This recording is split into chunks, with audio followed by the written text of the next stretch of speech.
Bismillahirrahmanirrahim. Salam əziz dostlar, xoş gördük hər birinizi bir daha. Biz günah və günahkarlıqdan danışırdıq və keçən çıxışımızda daimi tövbəkarlardan, həmişəlik tövbə eləyənlərdən danışdıq və qeyd etdik ki, Allahın yardımı olmasa biz günahdan yaxa qurtara bilməyəcəyik. İndi bir dəstə günahkardan danışaq. Bir dəstə günahkar belə günahkarlardır ki, onlar iradələrini zəiflədiblər. Öz iradələrinə günahla zərbə vurublar. Bu başa düşür, bu anlayır ki, mən bu dəqiqə Allahı razı sala bilmirəm.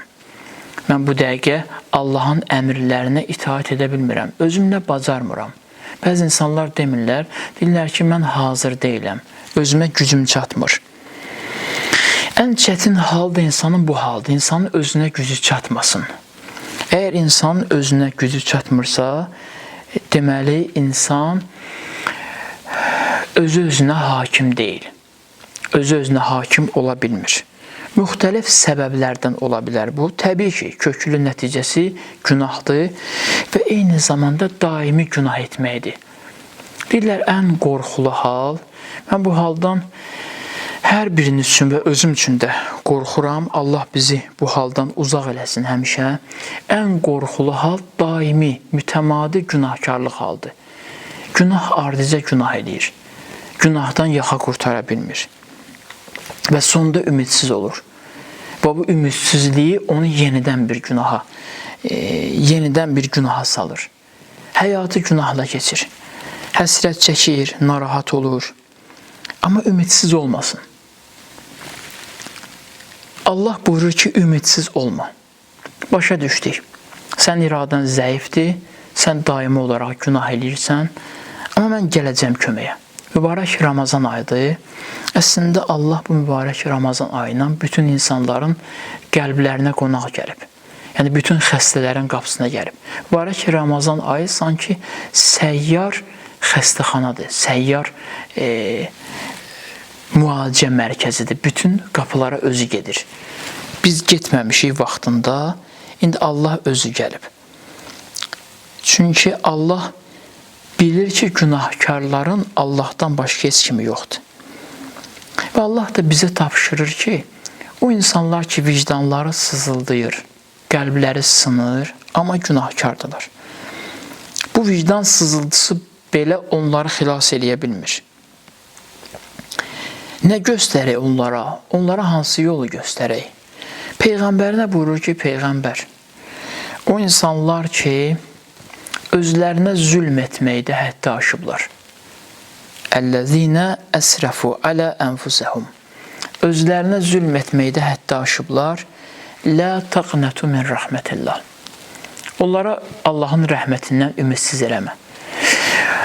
Özünə zülm etməkdə həddi aşan birisiz kimdir? O qədər günahkardır ki, artıq ondan heç kim oturub durmaq istəmir. Və hamı ona yaxınlaşanda deyir ki, məni bağışla, mən sənə kömək eləyə bilmirəm. Çox çətin haldır. Amma Peyğəmbərinə buyurur ki, onları mənim rəhmətimdən ümidsiz eləmə. Heç kim kömək eləyə bilmir. Allah uzaq eləsin. Təsəvvür edin, Allah bütün o qeyd edəcəyim xəstələrə şifa versin. Cavandır, gəlib bir uyuşdurucu maddənin dadına baxıb, sonra çevrilib bir narkoman olub. İndi hamı atır onu. Allahın rəhmətini dadmaq üçün onun günahkarlarla münasibətinə baxmaq lazım deyə o necə davranır. Hamı atır. Amma Allah burada bir üstünə deyir, o insan ki var, hamı tərəfindən atılıb, heç kim ona diqqət ayırmır. Günahkarlıqla özlərinə zülm ediblər. Orada zülm də deyil. Bilirsiniz nədir bu? Əl-ləzinə əsrəfu alə ənfusəhum. Özlərini israf ediblər. Yəni artıq varlıqları ilə yoxluqları bilinmir. Artıq məhv ediblər özlərini. Bu ölüb. Kim dirildə bilər? İnnəlləhə yuhyil mevtə. Allah ölüləri dirildə bilər. Bir alim danışırdı bir dəfə, onun danışığı çox xoşuma gəldi. Orada bir duada dedi, ilahi, sən əmr eləməmsən ki, bir nəfər dünyasını dəyişdirsə, dünyadan köçdüsə, əgər Allah deyirsə, hamıya vacibdir ki, onu yerdən götürsünlər. Bu ölünü yerdən götürsünlər, aparıb dəfn eləsinlər. Pərvərdigara, mən indi günahla özünü öldürmüş bir şəxs kimiyəm. Günahla qəlbimi öldürmüşəm. Günahla sanki intihar eləmişəm. İlahi, indi özün de, heç kimin gücü çatmır məni yerdən qaldırsın. Heç kim mənə yaxınlaşmır. Qəlbimin üfunət iyindən bütün yaxınlarım məndən uzaqlaşıblar. Bütün dostlarım məndən uzaqlaşıblar. Hamı deyiblər ki, buraya qədər idi bizim gücümüz. Biz bu qədər kömək eləyə bilərdik.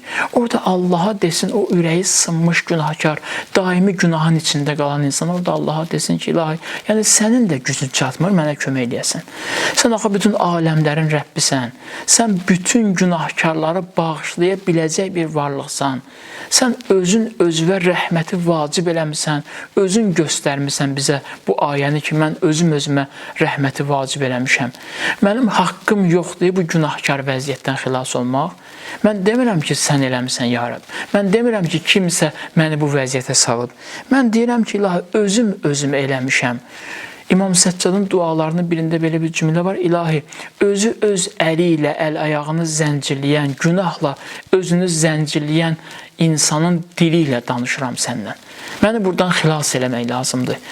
Mən günahkar halında ölmək istəmirəm. İradəm də zəifdir, gücüm azalıb. Təmiz fəqir olmuşam. Ən fəqirlərin arasını gəzsən, ən yoxsul fəqir mənəm. Heç nəyim yoxdur. Maddiyatıyla, maddi yoxsulluğu olan insanla mənəvi yoxsulluğu olan insanı müqayisə eləsək, ən çox fəqir olan mənəm, ilahi. Bu dəqiqə ürəyimdə heç nə qalmayıb.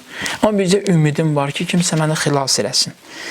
İlahi, sən həkim deyilsən, sən ağa həkimsən.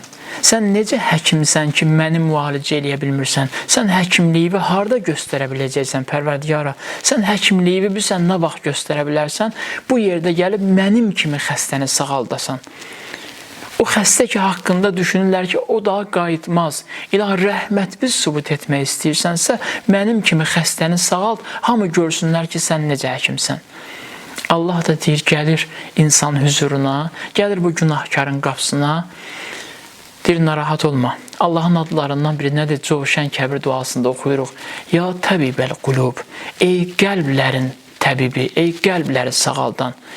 Allah elə Allahdır ki, o günahkar ki, qalıb günahın əlində acizdir, çıxa bilmir, Allah'a çağırsın. Heç kimi köməyə çağırmasın. Allah'a çağırsın, belə çağırsın. Ya təbibəl qulub, ey qəlblərin həkimi. Məni indi heç kim sağalda bilmir. Bütün ümidim sənsən.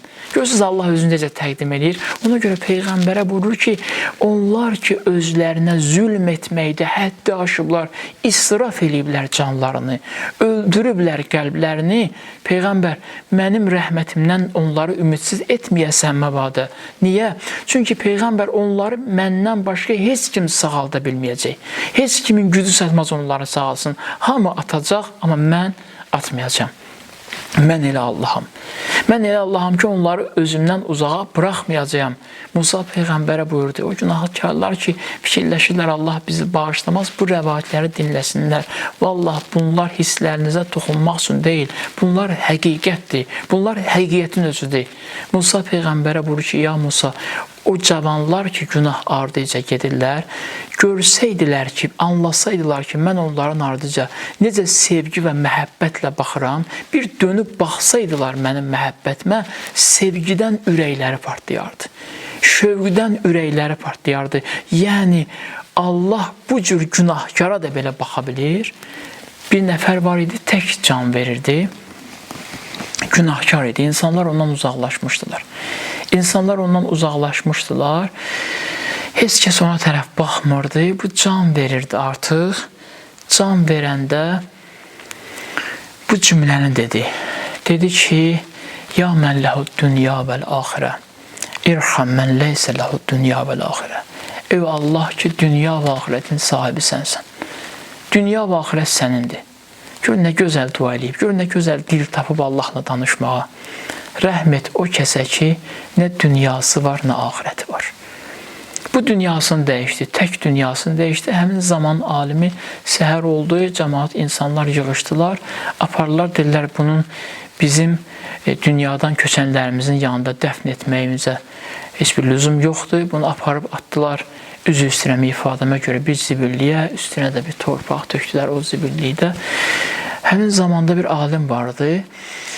O gecə yatdı, yuxuda gördü ki, Allah ilham edir ona, deyir ona ki, get o mənim xalis bəndəmi çıxar o zibillikdən, qusunu ver, kəfənə tut və onu öz dünyadan köçənləriniz kimi izzətlə, hörmətlə apar, dəfn elə.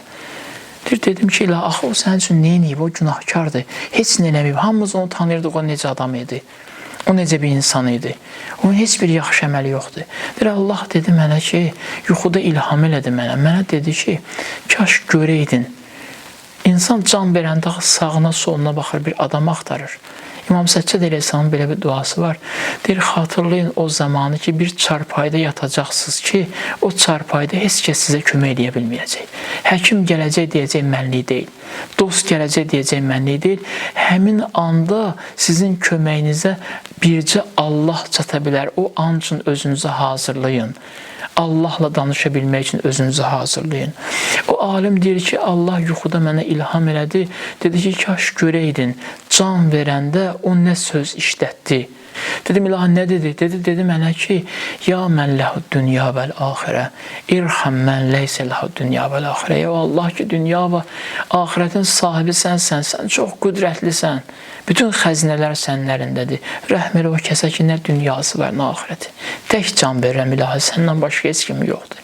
Allah buyurur, rəhmətim cuşa gəldi, bütün günahlarını bağışladım. Görürsünüz, Allah necə gözəl Allahdır. Çox təəssüf edirəm ki, bu gözəl Allah'a bizə səhv tanıtdırıblar. Ona görə günahın içində, günah bataqlığından çıxa bilmirik. Fikir verirsəz, bəzi cavanlar var, onlar deyirlər ki, qorxuram tövbə eləyim, sonra tövbəmi sındıraram, Allah cəza verər. Allahın izzətinə and olsun ki, Allah cəza verməyə tələsən bir varlıq deyil. Allah rəhməti ilə sənə sığal çəkmək üçün səni yaradıb. Allah cəza vermək üçün səni yaratmayıb. Allahın özünü sanki yandırır bu ayə. Bu ayə ilə Allah sanki öz, belə desək, bilmirəm nə dərəcədə doğru olar. Allah sanki bizə çatdırmaq istəyir ki, biz başa düşək, bizim dilimizlə bizlə danışır. Buyurur Quran-ı Kərimdə ki, فَمَا أَصْبَرَهُمْ عَلَى النَّارِ Onlar cəhənnəm oduna necə dözəcəklər? Sanki Allah özü təəccüblənir ki, niyə özlərini oda tərəf aparırlar? Allah belə Allahdır. O insanlar ki, günahda iradələri zəifdir, ilişib qalıblar orada, köməyə çağırsınlar. Köməyə çağırsınlar kimi?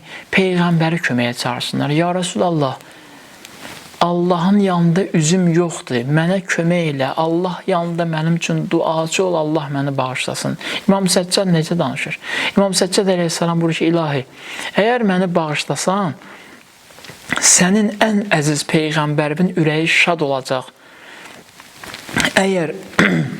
Əgər məni bağışlamasan, Peyğəmbərimin ürəyi qəmgin olacaq. Sonra buyurur, ilahi, sən Peyğəmbərimin ürəyin şad eləyərsən, yoxsa qəmgin eləyərsən. Görürsünüz, nə gözəldir.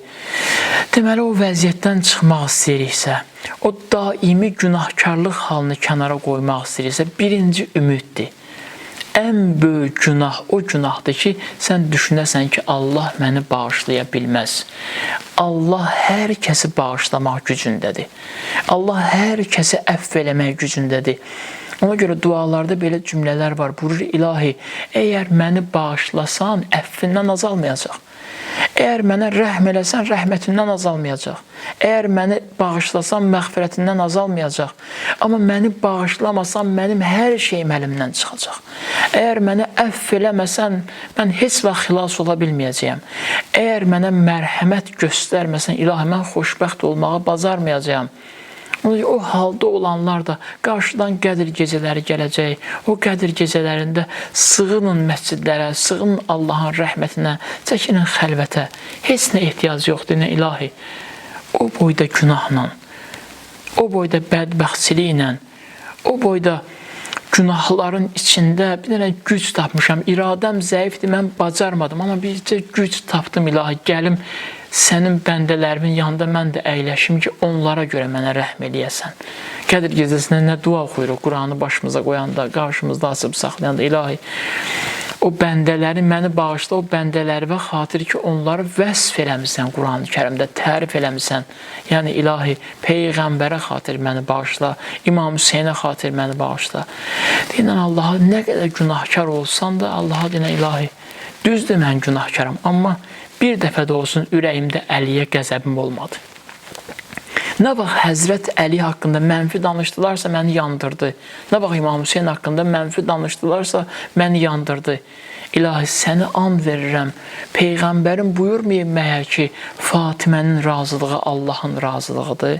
İlahi, səni and verirəm. Fatiməyə xatir məndən razı qalasan ki, mən də həsrət çəkirəm. Mən də istəyirəm sənin pak bəndələrimin sırasında dayanım və o pak həyatı mənə də qismət eləyəsən. Əmin olun ki, Allah sizi bağışlayacaq. Əmin olaq ki, Allah bizi bağışlayacaq. Əgər hətta bu fikrə düşmüşüksə, bu fikrə düşmüşük ki, Allah bizi bağışlaya bilər. Bu onun əlamətidir ki, Allah bizə lütf eləyib. Bu fikrə düşək, ümidimiz yaransın onun rəhmətinə. Bu deməkdir ki, demək istəyir bizə xəlvətdə ki, bağışlayacam sizi.